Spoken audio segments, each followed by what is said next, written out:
Emergency fund is not a fun fund. Fun fund. Say that 10 times fast. Hi friends, it's Raven. I am doing a whole entire year of a no-spend challenge for 2021, and the reason being is I really want to get out of debt, save some money, and hopefully buy a schoolie in the near future. And I'm sort of following Dave Ramsey's 7 baby steps, so I have a whole video about that if you want to watch that. It will be down in the description. But step number 1 is to have an emergency fund. And I believe that that is so important because it's kind of like the basis for following the baby steps or having a no-spend year or trying to get debt-free. So first things first is, what is an emergency fund? It's just like what it sounds like. It's having an extra fund or a savings account or even just a piggy bank on your dresser. It's some kind of fund that is specific for emergencies. The reason it's so important is because a lot of the times, we have unexpected things kind of pop up in our lives, medical bills, someone loses a job, you never know, especially with how crazy the world seems to be lately. You really never know when there might be an emergency that you might not necessarily be able to afford at the time. So an emergency fund is a good thing to be able to tap into, so that way you don't have to use credit to pay for your unexpected emergencies. You really don't want to put yourself even further in debt when you're trying to get out of debt.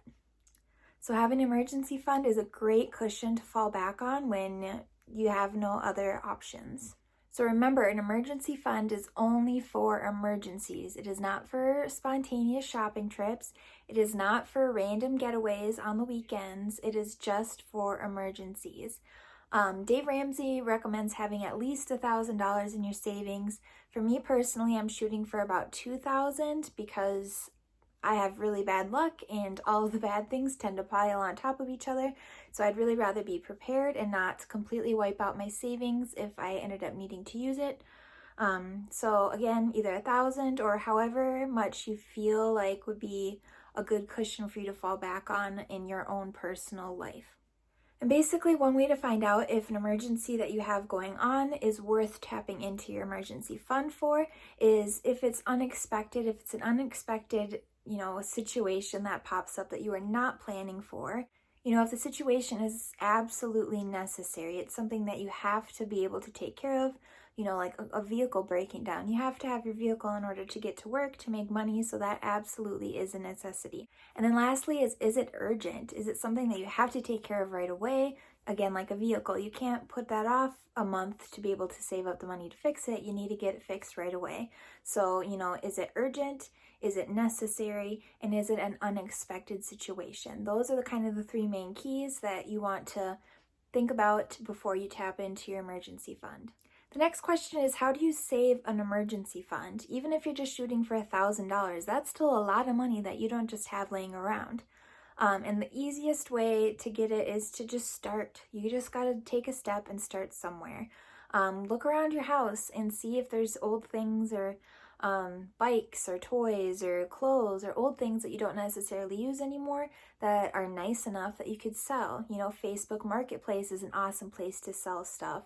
Craigslist, things like that. Put your stuff out there for sale. That's going to be a very quick and easy way to get some extra cash that you can put towards your emergency fund. And another huge one would be to budget. But make a budget every single month and stick to it. Do not go over your budget for anything. Be realistic about what your budget is, but set a budget, stick to it, and then that way you can put money into your savings a lot quicker. Be a little bit more frugal as well. If you have a grocery budget of $100, instead of spending that $100 on steaks and lobster, spend it on beans and rice. Get the cheaper things and it's going to stretch a lot further, and maybe you don't even need your full $100 budget then at that point. And get the knockoff brands. They taste pretty much just the same as the name brand stuff. So, pinch pennies where you can. Really get into that frugal mindset, and then you'll be able to find savings in places you never even expected. Clip coupons or find money-saving apps or, anything that you can do to pinch a penny. Me and my husband also kind of came up with this almost like a little game, if you will, where every single time we come across a $5 bill, we don't spend it. We tuck it away into a jar somewhere. It's not necessarily an emergency fund, and it's not necessarily a fun fund, but it's just kind of an extra jar of cash that we have for a rainy day.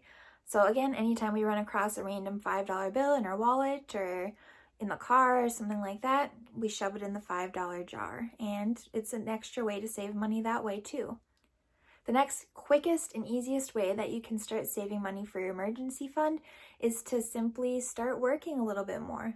Pick up extra shifts if you can, or find a part-time job on the weekends.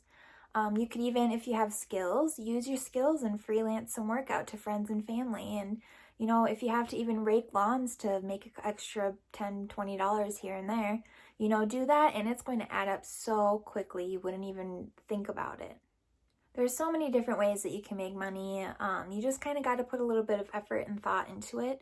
But the main idea is to try and get your emergency fund as soon as possible, because we never know what kind of issues might pop up or situations that might pop up that we need to tap into that emergency fund. So the sooner that you have it, the sooner the better. And, like I said, the quickest way to get that is to find a way to bring in more income, either by selling things, getting another job, freelancing, cutting coupons, just being frugal for a little while, just to get that savings built up. And then you can focus on the next step, which should be paying off your debts. I'm using the snowball method, so I'm going to do another video for that very soon, so watch out for that. But yeah, so those are the benefits of having an emergency fund. It's just super important to have that to fall back on for tough times.